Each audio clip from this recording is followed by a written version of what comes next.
नमस्कार दोस्तों, क्या कह रही ज़िंदगी में। मैं ममता तिवारी आप सबसे पुनः मुखातिब हूँ। तो चूँकि थर्ड संडे है तो फादर्स डे मनाया जा रहा है और मैं इसमें हमेशा कुछ ना कुछ कहती हूँ। तो हमेशा लोग यही बात करते हैं कि फादर्स डे के दिन पिता ऐसे होते हैं, पिता वैसे होते हैं, ये करते हैं। मैंने इसका शीर्षक दिया है पुत्री पिता पुत्र। क्या कहता है ये रिश्ता। मुझे मालूम है कि आज के दिन सब पिता की महिमा गाथा उनके साथ सेलिब्रेशन करते हैं। पिता भी बच्चों के साथ झूमते गाते नाचते हैं और मैं ये ख़तरनाक सवाल लेकर खड़ी हूँ, क्या आज की जनरेशन के साथ उनके पिता का एक अच्छा और ख़ूबसूरत रिश्ता है। दरअसल हमारे समाज में ये ख़ास तौर पर देखा गया है कि लड़कियां जो हैं वो पिताओं से ज़्यादा खुली होती हैं और पिता उन पर बहुत मेहरबान रहते हैं और लड़के अपनी माँ के बेहद करीब होते हैं। पहले हम ये देखते हैं इस कविता के माध्यम से कि लड़कियां क्या कहती हैं। जाहिर सी बात है कि सबके पास पिता हैं, कुछ खो चुके हैं और कुछ के पास हैं, पर लड़कियों का एक विशेष प्रेम है। जैसे मैं बताना चाहूँगी कि जैसे राधिका है, वो अपने पिता के बारे में कहती है कि मुझे आज वो बहुत अच्छे ऊंचे मुकाम को छू रही है और काफ़ी अच्छी उसकी सैलरी भी है, लेकिन इसके बाद भी उसे वो पापा के डाले हुए हॉस्टल के पैसे याद आते हैं। वो कहती है मुझे आज भी याद है कि मैं मम्मी से कहती थी कि पापा से 4,000 रुपये डलवा दो, तो मुझे मालूम होता था कि पापा ज़रूर 6,000 डालेंगे। तो वो पैसे उसके लिए आज भी उतने ही कीमती हैं। तो लड़कियों की तरफ पिता का एक ख़ास अट्रैक्शन तो पता चलता ही है। मैं तो अपनी पूरी ज़िंदगी, अपना लेखन, सब कुछ अपने पिता को समर्पित करती हूँ। वो नहीं होते तो मुझे कैसे पता चलता कि मैं अंदर से कितनी सुंदर हूँ, मैं कितना अच्छा लिख सकती हूँ और बाहरी रूप रंग कुछ नहीं होता। तो मैंने अपने पिता को समर्पित की है ये नज़्म कि पापा बहुत याद आते हो तुम, पापा बहुत याद आते हो तुम, माना 2 रुपए का सिक्का आज कोई मायने नहीं रखता, पर बटुए में सहेज के रखती हूँ तुम्हारी तरह। अपने जूते खुद पॉलिश करती हूँ और थाली में अन्न भी नहीं छोड़ती। पापा बहुत याद आते हो तुम, जब तुम कहना चाहते थे तुम्हें मेरी कितनी फ़िक्र है, या तुम मुझे बुलंदियों पे चाहते थे देखना, अनकहा वो मैंने सब सुना था, आज गुन भी लिया। पापा बहुत याद आते हो तुम, जब कोई मेरी मेज़ से कलम उठाकर दूसरी तरफ रख देता है, मेरा सामान उलट पुलट कर देता है, हट्टे कट्टे भीख मांगते लोगों को खैरात देता है, तुम्हारी वो मेहनत करने की सीख याद आती है।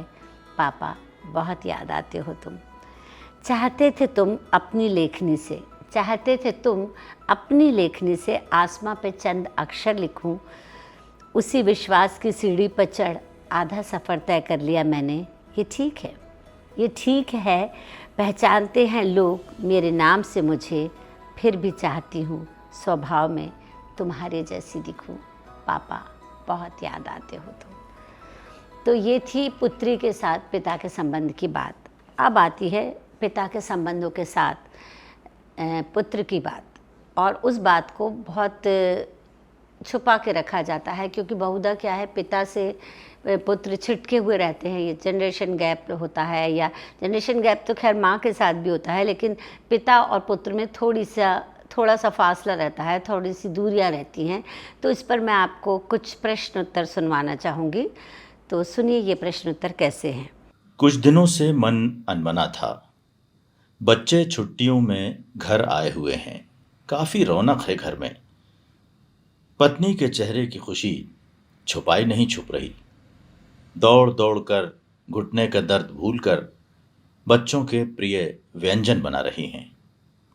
एक लिस्ट भी बना रखी है, क्या खिलाना है, क्या दिलाना है, कहाँ घुमाना है। विदेश में ये नहीं मिलता होगा, सोच सोच कर बना रही हैं। सब इकट्ठे खाने का मजा ले रहे हैं। फिर मैं क्यों खुलकर सबके साथ आनंद नहीं ले पा रहा। उनकी आंखों से दुनिया देखने का प्रयास कर रहा हूं। उनके ज्ञान के आगे अपने आप को बुद्धू सा महसूस कर रहा हूं। पर क्यों? क्या इसी दिन का इंतजार नहीं किया था? उनकी छोटी बड़ी जरूरतों को पूरा करते कई बार मैं हाफ जाता। जब बजट बाहर होने लगता और पढ़ाई की फीस ज्यादा, बेचैनी से रातों को चहलकदमी करता और बीच बीच में उसके कमरे में झांक लेता। वो निश्चित सोता होता, पापा जो थे उसके पास। वो तो अब भी है। अरे कहाँ, बच्चे माँ को माध्यम बनाकर बात करते हैं। आपको लगता है मेरी बातें रास नहीं आ रही। हम कितना भी एडवांस्ड हो जाएं, दोस्त भी बन जाएं, पर एक अदृश्य संकोच की लकीर पिता और पुत्र के बीच होती है। शाम को पत्नी के फोन की घंटी बजती है। मैं जिज्ञासा से उनकी बातें सुनने की कोशिश करता। आखिर में वो पूछती, पापा से बात कराऊं? अच्छा अच्छा ठीक है। फोन रखकर कहती, मीटिंग आ गई उसकी, बाद में कर लेगा। मैं उसके इस जवाब से संतुष्ट तो नहीं होता, पर कहता, कोई बात नहीं, वो ठीक तो है ना? और पैसे की जरूरत तो नहीं?" इतना कहते कहते मेरे दोस्त की आंखों की कोरे भीग गई, आंखों में आंसू आ गए। हालांकि उन्हें कुछ कहने की जरूरत नहीं थी, क्योंकि मैं अपने ग्रुप के सभी पिताओं के चेहरे पर ये लिखा हुआ देख रही थी और सबकी हालत भी समझ रही थी। देखिए, आपने कितनी अच्छी परवरिश की अपने बच्चों की, विदेश में रहकर भी वे अपने संस्कार नहीं भूले। कितना सम्मान करते हैं, आपका लिहाज करते हैं, आपसे डरते भी हैं। वही तो, मुझे नहीं चाहिए ये सम्मान और डर। मैं चाहता हूं जैसे आज भी वो माँ के गले से लटक कर झूलते हैं, मेरे साथ भी ऐसे ही रहें।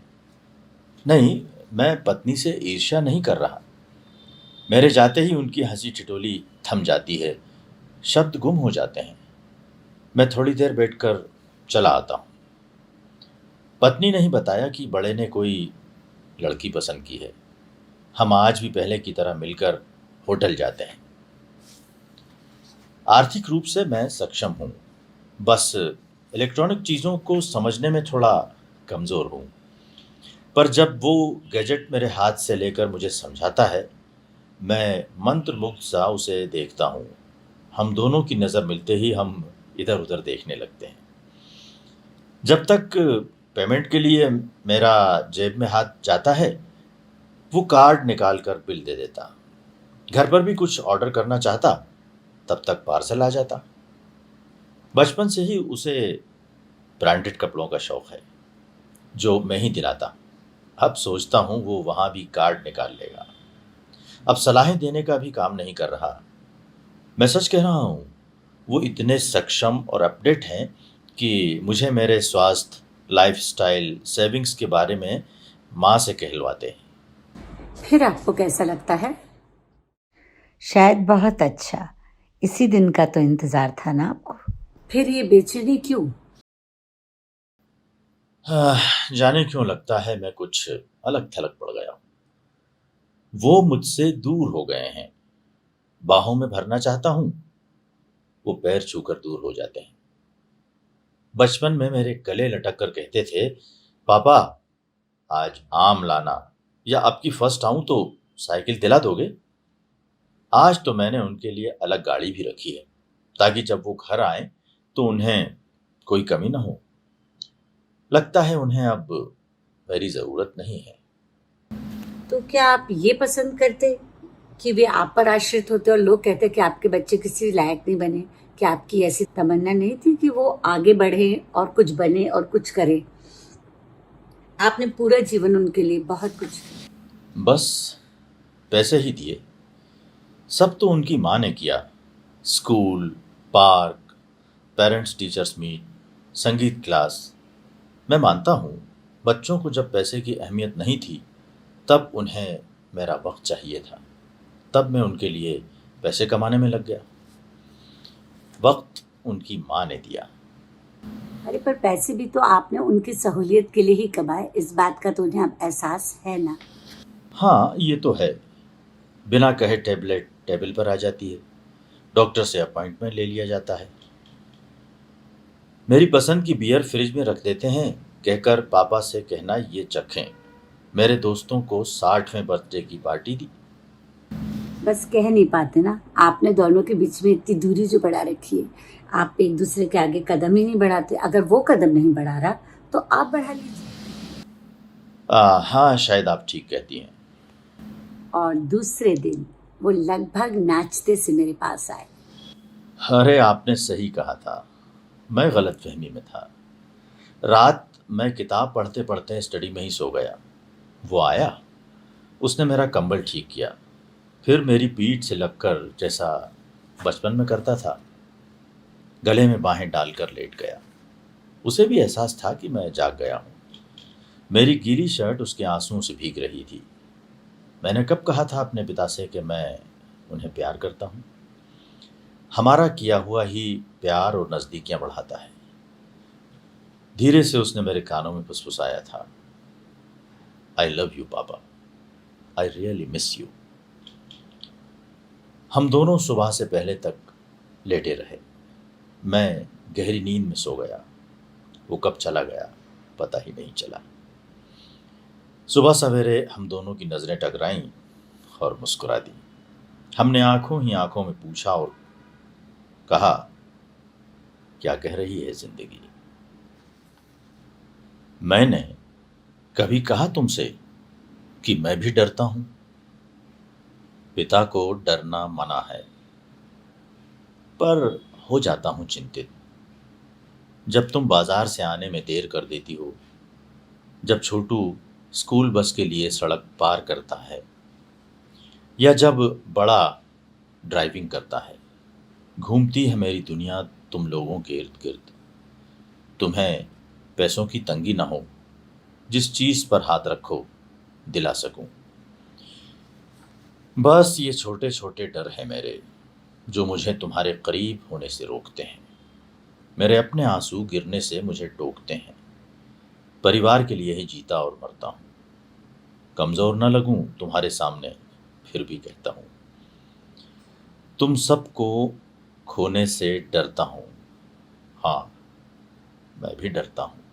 तो आज फादर्स डे के दिन सभी पिताओं को बहुत प्यार दें, बहुत सम्मान दें। फादर्स डे के दिन ही क्यों, और भी दिन, सभी दिन आप उनका सम्मान करें। बच्चों को भी उनकी भावनाओं का ख्याल रखना चाहिए। पिता तो मन ही मन ख्याल रखते ही हैं और फिजिकली भी वो बहुत ख्याल रखते हैं, पर मुझे लगता है कि हम उन्हें अगर आई लव यू कहते या थोड़ी सी मोहब्बत दिखा दें तो शायद उनका पूरा जीवन सफल हो जाएगा। शुक्रिया दोस्तों। क्या कह रही जिंदगी में मैं ममता तिवारी अगले विषय के साथ फिर मुखातिब होंगी।